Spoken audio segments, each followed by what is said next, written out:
and we stayed open. We just dug deep and kept going. And I think probably 5 years after that, we won the Small Business of the Year Pinnacle Award from the Chamber of Commerce for just perseverance and hanging in there. And I got the credit, and my picture was taken, but all the credit probably goes to my team for just believing that we could pull it off, and we did. And so we're here 27 years now. What a great story. I mean, and again, you've just described everything that we talked about in the beginning, which is that nothing is easy, right? You know, Right. you're picking your hard path. It's Right. always going to be a hard path to be successful by any measure, you know, whether it's money or number of clients or Right. things like that. So what we talk about a lot on this podcast is the ability to transform, the ability to pivot, the ability to change. And specifically, it seems to be harder for women over a certain age if they've lost a job, left a job, that they don't really feel necessarily as relevant as Right. they used to feel. They don't necessarily feel seen, and they're not sure that they have another chapter, even though they have wisdom and they have a great work ethic and they have life experience. What kind of advice would you give to women who are feeling that way? I would say we don't owe explanations to others about our worth. We have to define that. I think historically we've just been undervalued because there were so many opportunities that were not available.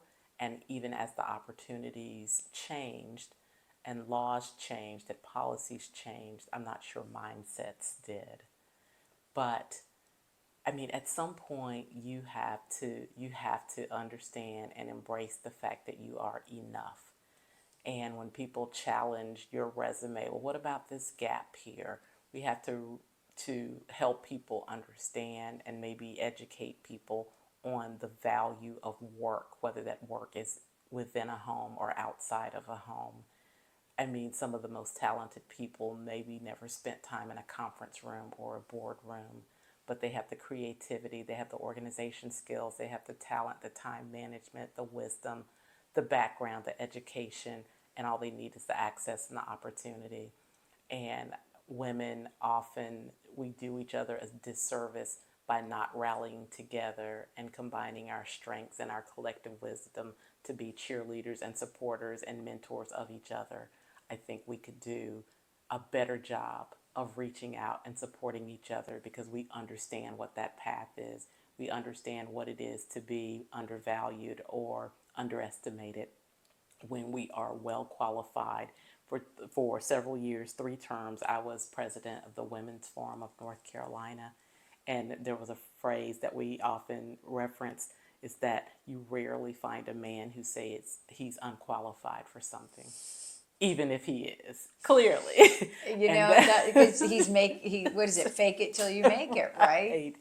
And I think women often do the opposite. We were talking a lot about women running for office, and so many decline the invitation to do so because they're afraid of losing or concerned that it might be a disruption or they won't be taken seriously or they don't have the network or they don't have the money or whatever it might be. And you just don't hear men default to that response. That's And very true. That is so so true. we could take a lesson from their playbook and just go in with the confidence that I can figure it out because that's what everyone else is doing. I can figure it out, I and we have should just go for it. one of the speeches that I do. I hand out mirrors and I ask women to look in the mirror and talk about what they see.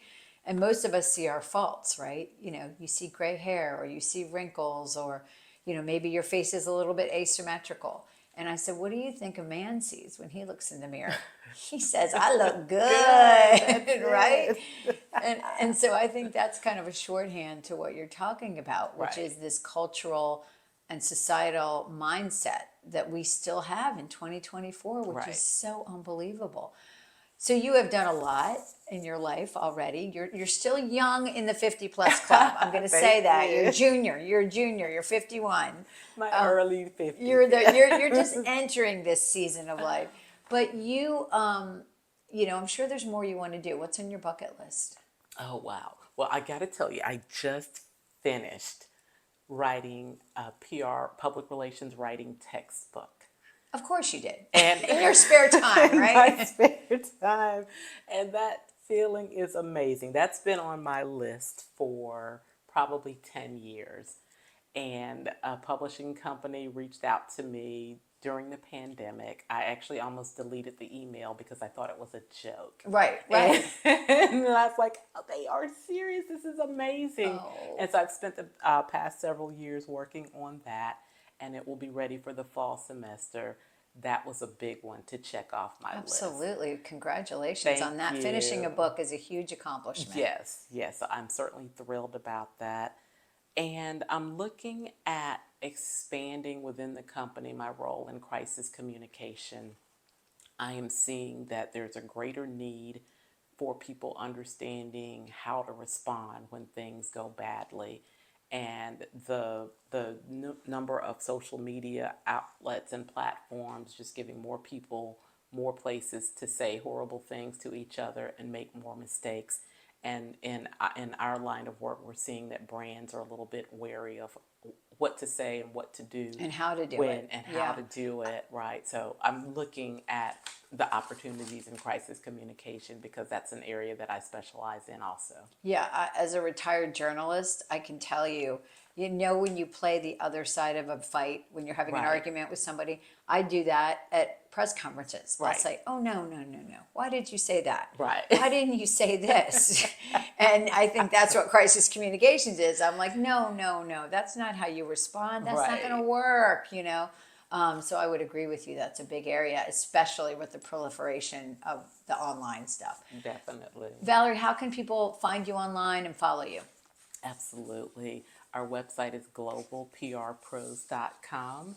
And for anybody who's in downtown going down Blunt Street, we're the Carolina Blue building on your left Okay, that has my okay. name on it. And I'll put all your links in the show notes when the Yes. show airs so people can see that. That'd be great. And I got to tell you, this has been such a delight. Every time I have a new guest, I do sometimes know them and then sometimes I don't. You were referred to me. And wow, I just feel really lucky to have had this conversation today. The whole time I'm thinking, oh, that's a really good nugget. That's a good takeaway. So I've learned a lot from you. Thank you. And I think my audience will too. So thank you for sharing your time and talent with us. My pleasure. I appreciate the invitation.